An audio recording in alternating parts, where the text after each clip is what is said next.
এবার ইউরোপের মাটিতে হামলার পরিকল্পনা ইরানের, আঘাতের হুমকি, হরমুজের নিচে থাকা ইন্টারনেট কেবলও ভয়াবহ বিপদে কি বিশ্ব। এবারে আরেক মুসলিম দেশ সিরিয়ায় হামলা চালালো ইসরায়েল, তীব্র নিন্দা কাতার, পাকিস্তান সহ মুসলিম দেশগুলোর, হুমকিতে কেন তুরস্ক। আমেরিকাকে বাদ দিয়ে রাশিয়ার দিকে ঝুঁকছে সৌদি আরব, তুরস্ক ও পাকিস্তানের প্রতিরক্ষা জোট। মধ্যপ্রাচ্য কি রুশ বলয়ে ঢুকছে? কারাগার থেকে দ্রুত হাসপাতালে নেওয়ার নির্দেশ পাকিস্তানের সাবেক প্রধানমন্ত্রী ইমরান খানকে, তার জীবন কি ঝুঁকিতে? মধ্যপ্রাচ্য ছাড়িয়ে এবারে ইউরোপে থাকা আমেরিকার সামরিক লক্ষ্যবস্তুতে আঘাত হানার পরিকল্পনা করছে ইরান। কড়া হুঁশিয়ারি দিয়েছে আমেরিকা, যদি ইরানে হামলার মাত্রা বাড়ায় তাহলে পূর্বে ইউরোপের সাইপ্রাস, বুলগেরিয়ার মার্কিন ঘাঁটি। একই সাথে যুদ্ধের তীব্রতা বাড়লে হরমুজ প্রণালীর নিচে থাকা ফাইবার অপটিক কেবলেও হামলার হুমকি দিয়েছে খামেনির দেশ। আর তেল গ্যাসের পর ইন্টারনেট সংযোগ ব্যাহত হলে ভয়াবহ আর্থিক ক্ষতির মুখে পড়বে পুরো বিশ্ব। ব্যাপক লোকসানের মুখে থমকে যাবে কি গোটা বিশ্ব? মধ্যপ্রাচ্যের যুদ্ধ কি এবারে ইউরোপেও ছড়িয়ে পড়বে? ভয়াবহ এই যুদ্ধ কি দীর্ঘমেয়াদী হবে? সঞ্জিদা ইসলাম তন্নির ডেস্ক রিপোর্টে বিস্তারিত। আমেরিকা বা মধ্যপ্রাচ্য নয়, এবার ইরানের নিশানায় মার্কিন মিত্র ইউরোপ। এরই মধ্যে ইউরোপে থাকা আমেরিকার সামরিক লক্ষ্যবস্তুতে আঘাত হানার পরিকল্পনা করছে ইরান। কড়া হুঁশিয়ারি দিয়েছে আমেরিকা, যদি ইরানে হামলার মাত্রা বাড়ায় তাহলে পূর্বে ইউরোপের সাইপ্রাস ও বুলগেরিয়ার মার্কিন সেনা ও বিমান ঘাঁটিগুলো। এখানেই শেষ নয়, মার্কিন প্রেসিডেন্ট ডোনাল্ড ট্রাম্প হামলার মাত্রা বাড়ালে হরমুজ প্রণালীর নিচে থাকা ফাইবার অপটিক কেবলেও আঘাতের হুমকি দিয়েছে ইরানের বিপ্লবী বাহিনী আইআরজিসি। এমন পরিস্থিতিতে শঙ্কা দেখা দিয়েছে দীর্ঘমেয়াদী যুদ্ধের। এতে এবার মধ্যপ্রাচ্যের বাইরে ইউরোপও ছাড়খাড় হওয়ার ঝুঁকিতে। আর হরমুজের নিচে ইন্টারনেট কেবল ক্ষতিগ্রস্ত হলে তেল গ্যাসের পর ভয়াবহ আর্থিক ক্ষতির মুখে পড়বে পুরো বিশ্ব। ব্যাপক লোকসানের মুখে থমকে যাবে কি বিশ্ব? মধ্যপ্রাচ্যের যুদ্ধ কি এবার ইউরোপেও ছড়িয়ে পড়বে? কি বলছেন বিশ্লেষকরা?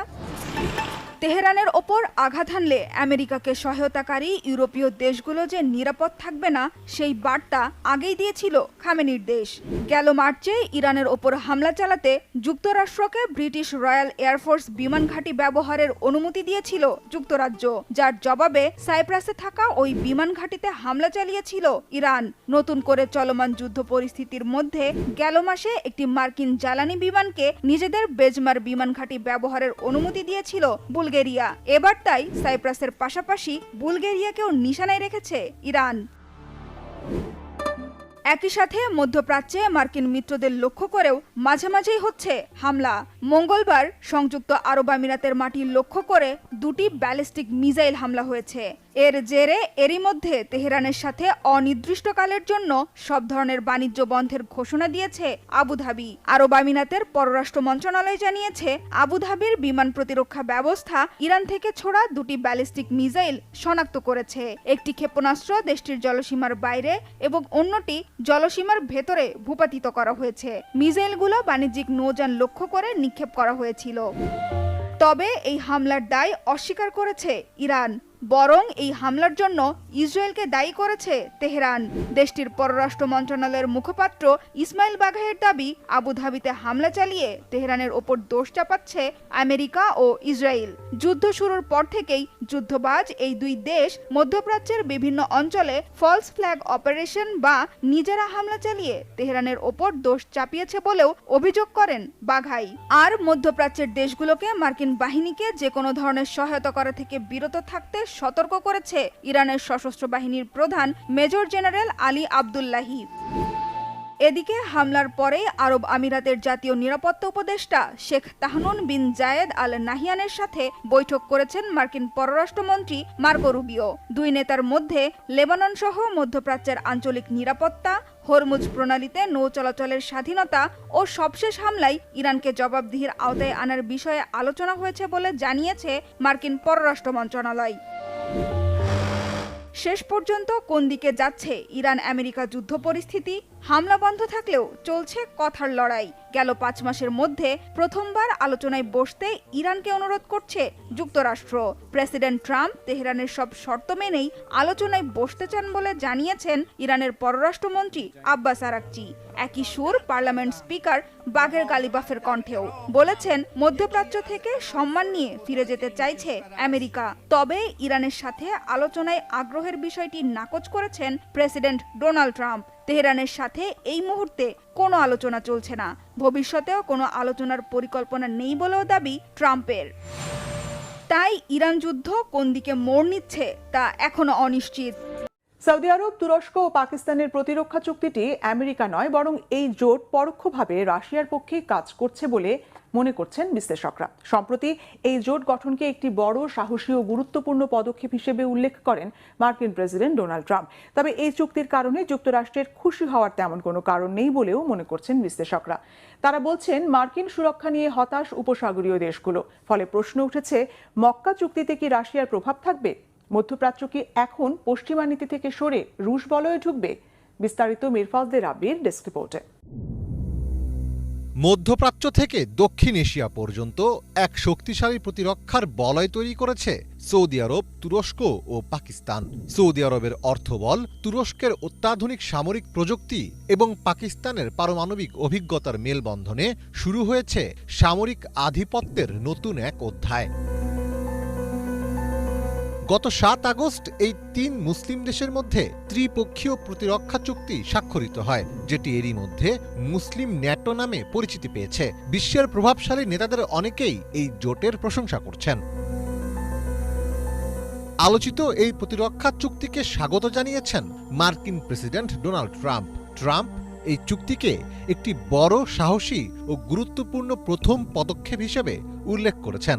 নিজের সামাজিক যোগাযোগ মাধ্যম ট্রুথ সোশ্যালে ট্রাম্প লিখেছেন, সৌদি আরব, তুরস্ক ও পাকিস্তান শেষ পর্যন্ত সম্প্রতি মক্কা যৌথ প্রতিরক্ষা চুক্তিতে স্বাক্ষর করায় আমি খুবই খুশি। এই চুক্তি মধ্যপ্রাচ্যের দেশগুলোর মধ্যে ঐক্য আরও জোরদার হওয়ার ইঙ্গিত দিচ্ছে। একই সঙ্গে দেশগুলো নিজেদের নিরাপত্তা আরও কার্যকরভাবে নিশ্চিত করতে সক্ষম হবে। তবে এই চুক্তির কারণে যুক্তরাষ্ট্রের খুশি হওয়ার তেমন কোনো কারণ নেই, বরং এই জোট পরোক্ষভাবে রাশিয়ার পক্ষেই কাজ করতে পারে, এমনটাই মনে করছেন রাশিয়া ভিত্তিক থিঙ্ক ট্যাঙ্ক ভালদাই ক্লাবের পরিচালক তিমোফেই বোরদাচভ।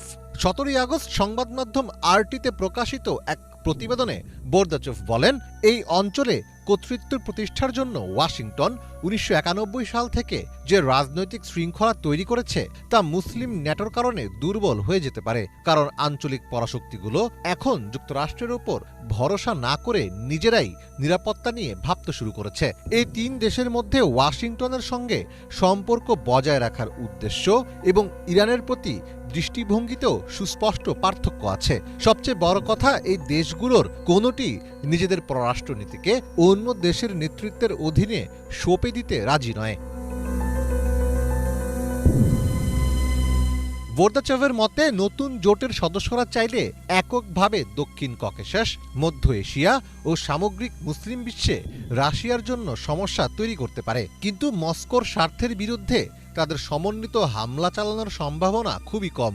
এছাড়া ইরানের বিরুদ্ধে ঐক্যবদ্ধ ফ্রন্ট গঠনেরও তেমন কোনো সম্ভাবনা নেই। নিজেদের মধ্যকার মতবিরোধ, উচ্চাকাঙ্ক্ষা এবং একে অপরের সঙ্গে থাকা প্রতিযোগিতামূলক অংশীদারিত্ব এখানে বাধা হয়ে দাঁড়াবে। ফলে মক্কা চুক্তিটি রাশিয়া ও ইরানের স্বার্থের জন্য হুমকি তৈরি করার চেয়ে বরং আমেরিকার কৌশলগত হিসাব নিকাশকে আরও জটিল করে তুলবে। ঐতিহাসিকভাবে সৌদি আরব ও মধ্যপ্রাচ্যের দেশগুলো সুরক্ষার জন্য এককভাবে যুক্তরাষ্ট্রের ওপর নির্ভর করত। তবে যুক্তরাষ্ট্রের নীতি পরিবর্তন ও কৌশলগত অনিশ্চয়তার কারণে এই দেশগুলো এখন নিজস্ব প্রতিরক্ষা বলয় গড়ে তুলছে। ফলে মধ্যপ্রাচ্যে যুক্তরাষ্ট্রের একক অভিভাবকত্বের ভূমিকা এখন বিলুপ্তির পথে। রাশিয়া দীর্ঘদিন ধরেই যুক্তরাষ্ট্রের একচ্ছত্র আধিপত্যের বিরোধিতা করে একটি বহুমুখী বিশ্ব গড়ার কথা বলে আসছে। পশ্চিমের ওপর নির্ভরতা কমিয়ে সৌদি, তুরস্ক, পাকিস্তানের এই স্বাবলম্বী জোট গঠন মস্কোর সেই বৈশ্বিক দৃষ্টিভঙ্গিরই বাস্তবায়ন বলে মনে করছেন অনেকে। ইরান, ফিলিস্তিন, লেবাননের পর এবারে আরেক মুসলিম দেশ সিরিয়ায় হামলা চালিয়েছে বর্বর ইসরায়েল। মধ্যপ্রাচ্যে নতুন করে সহিংসতা ছড়ানোর মিশনে বিনা উস্কানিতে সিরিয়ায় এই হামলা চালানোয় ইসরায়েলের তীব্র নিন্দা জানিয়েছে পাকিস্তান, কাতার সহ একাধিক মুসলিম দেশ। এখনই মুসলিম দেশগুলোকে সতর্ক হওয়ার আহ্বান জানিয়েছে ইরান। এমন অবস্থায় তুরস্কে বৈঠকে বসতে যাচ্ছে সৌদি আরবের নেতৃত্বাধীন প্রতিরক্ষা জোট। এই হামলাকে তুরস্কের জন্য প্রচ্ছন্ন হুমকি কেন বলা হচ্ছে? এবারে কি তেল আবিবকে ঠেকাতে কঠিন ঐক্য গড়তে পারবে মুসলিম দেশগুলো, নাকি আবারও ব্যর্থ হবে? মেহরাব হোসেন খানের ডেস্ক রিপোর্ট। অস্ত্রের লড়াই থামিয়ে তৃতীয় সপ্তাহেও চলছে ইরান আর যুক্তরাষ্ট্রের বাগযুদ্ধ। সংযুক্ত আরব আমিরাতের দিকে ক্ষেপণাস্ত্র ছোড়ার অভিযোগ নাকচ করে ইসরায়েলের দিকে ইঙ্গিত করেছে তেহরান। এই সুযোগে সিরিয়ায় বিমান ঘাঁটিতে ইসরায়েলের হামলার কারণে ঘাড়ে নিঃশ্বাস ফেলছে নয়া আঞ্চলিক যুদ্ধের আশঙ্কা। ইসরায়েলের এমন বেপরোয়া পদক্ষেপে চরম নিন্দা জানিয়েছে পাকিস্তান, কাতার সহ একাধিক মুসলিম দেশ। এখন ইসরায়েলের বিরুদ্ধে কঠিন পথে হাঁটবে কি সৌদির নেতৃত্বাধীন সামরিক জোট? সিরিয়ায় হামলা কেন তুরস্কের জন্য হুমকি?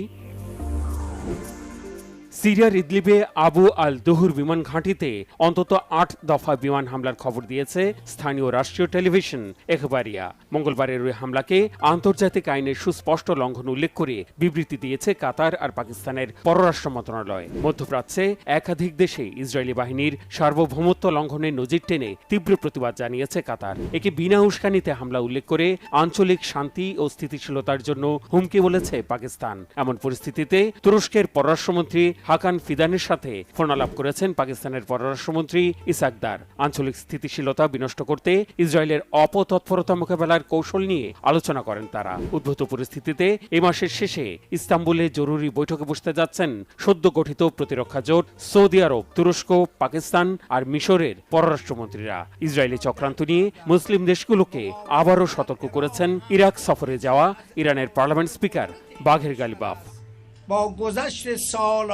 বিগত বছরগুলোতে আমরা বলে এসেছি যে প্রতিরোধের এই বয়ান ইরান, ইরাক ও এই অঞ্চলের সীমানা ছাড়িয়ে বিশ্বব্যাপী ছড়িয়ে পড়েছে। আজ জয়নবাদীদের কুৎসিত বাস্তবতা বিশ্বের মানুষের কাছে স্পষ্ট হয়ে উঠেছে। ইসরায়েল যে মানবতার শত্রু আরও শক্তভাবে স্বীকৃতি পাচ্ছে। তুরস্কের সীমান্তবর্তী সিরিয়ার বিমান ঘাঁটিতে ইসরায়েলের হামলার উদ্দেশ্য ভিন্ন। এর মূল লক্ষ্য তুরস্ককে পরোক্ষ হুমকি দেয়া। এমনই মনে করছেন তুরস্ক আর সিরিয়ায় দায়িত্বপ্রাপ্ত মার্কিন রাষ্ট্রদূত টম বারাক। দ্য জেরুজালেম পোস্টে দেয়া সাক্ষাৎকারে তিনি জানিয়েছেন, হামলার আগে ঘুণাক্ষরেও টের পায়নি আঙ্কারা। তাই এটি ইসরায়েলের জন্য পরীক্ষামূলক আর তুরস্কের জন্য গুরুতর সতর্কবার্তা। টম বারাকের ধারণা, হামলা আঁচ করে তুরস্কের ফাইটার জেটগুলো উড়াল দিলে, পাল্টা সামরিক ব্যবস্থা নিলে পরিস্থিতি ভয়াবহ হতো। সিরিয়ার সীমান্তের ভেতরে তুরস্ক সেনা মোতায়েন করতে যাচ্ছে ইসরায়েলের প্রধানমন্ত্রী বেনিয়ামিন নেতানিয়াহুর দপ্তরের দেয়া এমন বিবৃতি নাকচ করে জবাব দিয়েছে তুরস্কের প্রেসিডেন্ট রেসিপ তাইপ এরদোয়ানের দপ্তর। বলা হয়েছে, বেআইনি হামলাকে জায়েজ করতে আঙ্কারার বিরুদ্ধে এমন অনুমান নির্ভর তথ্য দিচ্ছে তেল আবিব। আরো বলা হয়েছে, এটি ইসরায়েলের আসন্ন নির্বাচনে ফলাফলে প্রভাব বিস্তারের জন্য সম্প্রসারণবাদী ও অস্থিতিশীল নীতির বাস্তবায়ন। এছাড়া একে যুক্তরাষ্ট্র তুরস্কের সম্পর্ক উন্নয়নে নাখোশ ইসরায়েলের চক্রান্ত বলেও মনে করছেন বিশ্লেষকরা। গত মাসেই ন্যাটো সম্মেলনের ফাঁকে তুরস্কের প্রেসিডেন্ট এরদোয়ানের সাথে বৈঠক করেন আমেরিকার প্রেসিডেন্ট ট্রাম্প। ঘোষণা দেন আঙ্কারার কাছে অত্যাধুনিক মার্কিন F-35 যুদ্ধবিমান বিক্রি করবে ওয়াশিংটন। এদিকে ইরানের দুটি ক্ষেপণাস্ত্র প্রতিরোধ করা হয়েছে সংযুক্ত আরব আমিরাতের এমন অভিযোগ ভিত্তিহীন উল্লেখ করে ইসরায়েলের ফলস ফ্ল্যাগ অভিযানের ইতিহাসে নজর দিতে বলেছেন ইরানের পররাষ্ট্র মন্ত্রণালয়ের মুখপাত্র ইসমাইল বাঘাই। এই প্রসঙ্গে ইরাকের কুর্দিস্তান অঞ্চলে সোমবার আরেকটি ফলস ফ্ল্যাগ অভিযানের দিকে ইঙ্গিত করেছে তেহরান। সেদিন ড্রোন হামলায় কুর্দিস্তান অঞ্চলের প্রধানমন্ত্রী মাসরুর বারজানির কার্যালয়কে লক্ষ্যবস্তু করা হয়। সামাজিক মাধ্যম এক্সে দেয়া পোস্টে ইরানের পররাষ্ট্রমন্ত্রী আব্বাস আরাকচি বলেছেন, হামলাটি প্রতিবেশীদের মধ্যে বিভেদ সৃষ্টির অপচেষ্টা। শত্রুদের এমন ফলস ফ্ল্যাগ ষড়যন্ত্রের ব্যাপারে কুর্দি বন্ধুদের সতর্ক থাকতে বলেছেন তিনি। প্রতিবেশী দেশগুলোতে ইসরায়েলের বেপরোয়া সামরিক আগ্রাসনে তেল আবিবের বিরুদ্ধে চাপা অসন্তোষ দিনকে দিন আরো জোরালো হচ্ছে। একাধিক মুসলিম দেশের প্রতিরক্ষা চুক্তি আর উপসাগরীয় অঞ্চলে ইসরায়েলের প্রভাব বলয় দুর্বল হতে থাকায় জায়নবাদী শক্তির নজিরবিহীন পতনের অপেক্ষায় ইসরায়েলি বাহিনীর বর্বরতার ক্ষত বয়ে বেড়ানো ফিলিস্তিন আর লেবাননবাসী। যুদ্ধে পিছিয়ে পড়ায় এবার ইরানের বিরুদ্ধে গণবিধ্বংসী পারমাণবিক অস্ত্র ব্যবহারের পরিকল্পনা করছে আমেরিকা। এমন খবর ফাঁস করলেন খোদ প্রেসিডেন্ট ট্রাম্পের ঘনিষ্ঠ বন্ধু ও সাবেক মার্কিন কংগ্রেস ওম্যান মার্জরি টেইলর গ্রিন। এরই মধ্যে মার্কিন প্রতিরক্ষা বিভাগ পেন্টাগনও মধ্যপ্রাচ্যে পারমাণবিক যুদ্ধ ছড়িয়ে পড়ার আশঙ্কা জানিয়েছেন। তবে এসব খবরকে তোয়াক্কা না করে বরাবরের মতোই ইরান সাফ জানিয়ে দিয়েছে পরমাণু কর্মসূচি চালিয়ে যাবে তারা। একই সঙ্গে তেহরানের সব দাবি মেনে না নেওয়া পর্যন্ত হরমুজ প্রণালী খুলবে না বলেও আবারও পরিষ্কারভাবে জানিয়ে দিয়েছেন ইরানের পার্লামেন্টের স্পিকার বাঘের গালিবাফ। মধ্যপ্রাচ্যে কি পরমাণু যুদ্ধ ছড়িয়ে পড়বে? সঞ্জিদা ইসলাম তন্নির ডেস্ক রিপোর্ট। ইরানকে যুদ্ধে পুরোপুরি বিধ্বস্ত করতে ব্যর্থ হয়ে এবার খামেনির দেশের ওপর গণবিধ্বংসী পরমাণু হামলার ষড়যন্ত্র করছে আমেরিকা। আর এমন খবর ফাঁস করলেন খোদ প্রেসিডেন্ট ট্রাম্পের ঘনিষ্ঠ বন্ধু ও সাবেক মার্কিন কংগ্রেস ওম্যান মার্জরি টেইলর গ্রিন। এরই মধ্যে মধ্যপ্রাচ্যে পরমাণু যুদ্ধ ছড়িয়ে পড়ার আশঙ্কা করছে খোদ মার্কিন প্রতিরক্ষা বিভাগ পেন্টাগনও। ইরানের ওপর পারমাণবিক অস্ত্রের আঘাত হলে বিশ্বের অন্য দুই পারমাণবিক শক্তিধর দেশ রাশিয়া ও চীন মিত্র ইরানকে সরাসরি পরমাণু অস্ত্র সহায়তা দেবে বলে মনে করেন পেন্টাগনের সিনিয়র কমান্ডার এলব্রিস কোলবি। ইরানের বিরুদ্ধে পরমাণু অস্ত্র নিয়ে যুদ্ধে নেমে কি জিততে পারবেন মার্কিন প্রেসিডেন্ট, নাকি রাশিয়া আর চীনের সাথে জোট বেঁধে আবারও আমেরিকাকে ধ্বংসের দ্বার প্রান্তে নিয়ে যাবে কট্টরপন্থী খামেনির দেশ? পরমাণু যুদ্ধ শুরু হলে ইরান তার ঘনিষ্ঠ মিত্র চীন ও রাশিয়ার কাছ থেকে পরমাণু সহায়তা পাবে কিনা তা এখনো নিশ্চিত না। তবে ইরানের পারমাণবিক সক্ষমতা চিরকালের মতো ধ্বংস করার যে স্বপ্ন নিয়ে যুদ্ধে জড়িয়েছিলেন প্রেসিডেন্ট ডোনাল্ড ট্রাম্প তা পুরোপুরি ব্যর্থ হয়েছে বলে দাবি ইরানের বিপ্লবী গার্ড বাহিনীর। আইআরজিসির deputy commander major general Mostafa Izadi সাফ জানিয়েছেন, ইরানের পারমাণবিক স্থাপনা ধ্বংস করতে মার্কিন অপচেষ্টা রুখে দিয়ে তাদের পরমাণু কর্মসূচি এখনো চলছে, ভবিষ্যতেও চলবে। ইরানের পারমাণবিক অস্ত্র তৈরির সক্ষমতা থাকবে নাকি থাকবে না সেই লড়াই ছেড়ে অনেক আগেই হরমুজ প্রণালী নিয়ে বিতর্কে জড়িয়েছে তেহরান ওয়াশিংটন।